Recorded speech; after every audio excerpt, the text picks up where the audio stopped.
Comment attirer l'attention face au déluge informationnel, déluge qui se double de phénomènes massifs de désinformation ou d'infotoxication?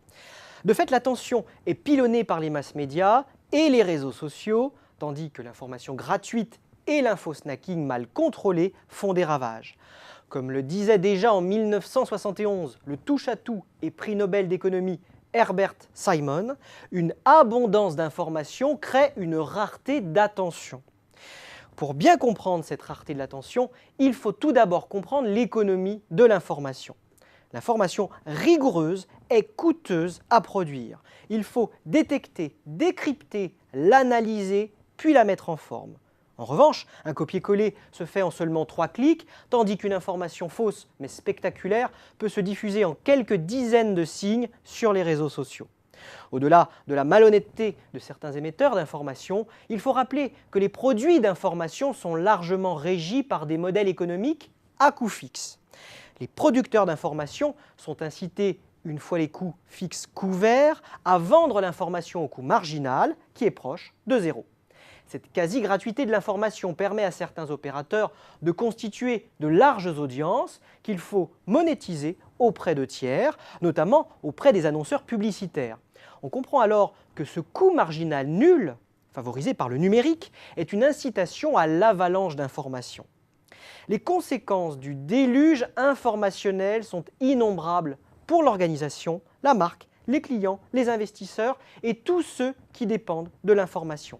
Pour espérer capter l'attention de leurs cibles, les entreprises ont 2 modes d'action différents, mais parfois complémentaires.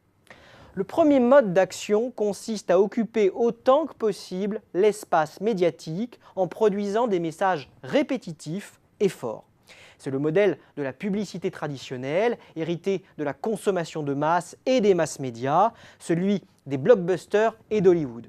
Le problème, c'est que l'attention est limitée et que les grandes marques sont encore friandes de ce modèle. Dès lors, ces messages doivent se faire toujours plus omniprésents, originaux, marquants, notamment pour susciter l'engagement du client sur les réseaux sociaux, par exemple, ce qui conduit à une surenchère publicitaire. Cette surenchère alimente alors une défiance croissante des consommateurs envers le support publicitaire, ses messages et l'utilisation des données personnelles qui leur est consubstantielle. C'est d'ailleurs pourquoi l'usage des bloqueurs de pub en ligne explose littéralement. Pour espérer capter l'attention de leurs cibles, les marques peuvent aussi choisir d'être pertinentes. Il s'agit pour cela d'exister en s'intégrant de façon beaucoup plus subtile et précise dans l'univers du client. Cela passe par tout un éventail de pratiques, du développement d'une marque relationnelle à une vraie stratégie de communication omnicanale moins intrusive et avec des contenus à plus forte valeur ajoutée en passant par un meilleur ciblage de l'audience ou une meilleure mesure de l'attention accordée. Cette approche se décline aujourd'hui notamment avec des outils de brand content par lesquels la marque associe ses valeurs à un contenu éditorial à haute valeur ajoutée ou encore avec des outils de native advertising, un concept proche qui définit le fait pour une marque de produire des contenus totalement intégrés dans le flux d'informations.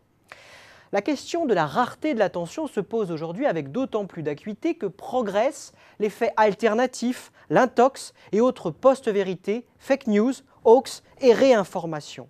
Plus d'informations se traduit alors par toujours plus de désinformation. Dans ce contexte, seules des marques à forte réputation et qui motivent des comportements managériaux éthiques au sein de l'entreprise garderont demain toute l'attention des clients et de leurs partenaires.